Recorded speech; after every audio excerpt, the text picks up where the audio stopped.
Hi, I'm Dana. Welcome to this week's video. You know, I can remember back when my first son was a newborn, and it was so frustrating when I would think he was sound asleep in my arms.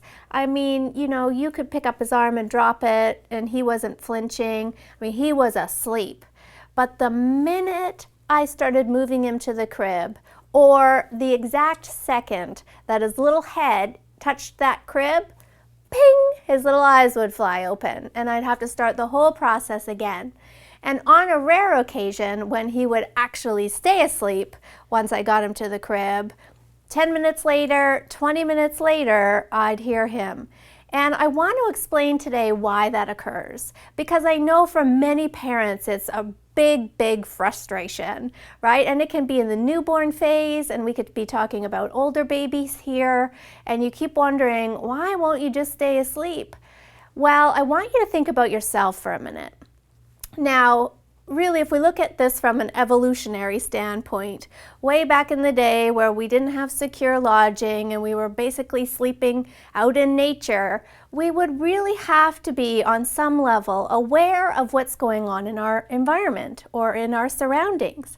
I mean, if every time we fell asleep we basically went into a coma, we would most likely have not survived as a species, right? Because something would have gotten us. And so on some level, we are all very aware of our surroundings while we're asleep.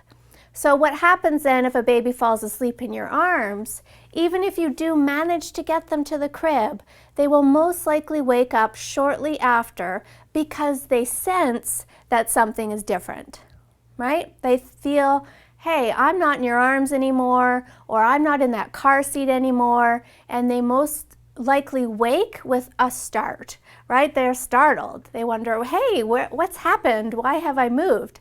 I mean, you can understand that if you fell asleep on the couch, let's say, somebody was capable of taking and carrying you to your bed, you would either wake up en route and think, what are you doing?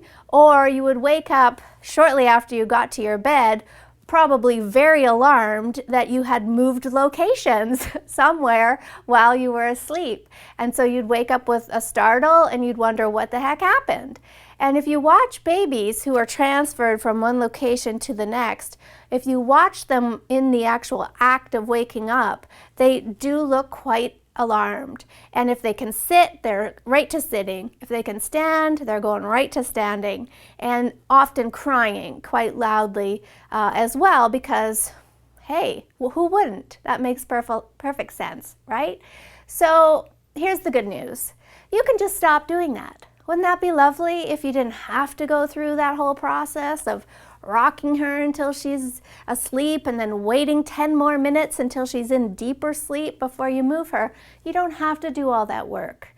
The good news is that if you teach a baby to fall asleep in the same place they wake up, they start sleeping better and longer, right? And that's always the tricky part. How do you teach this baby to sleep well? Those are all things you can find out in the Sleep Sense program that are going to give you the skills that you need to teach this baby to fall asleep in the same place they wake up. But that's going to cut out a lot of the struggles around bedtime. That's going to make naps much longer, because even if they do have a little wake up at the end of a sleep cycle, they know where they are, they've got the skills to get back to sleep, and they usually just slide right into a new cycle and start taking nice long naps during the day.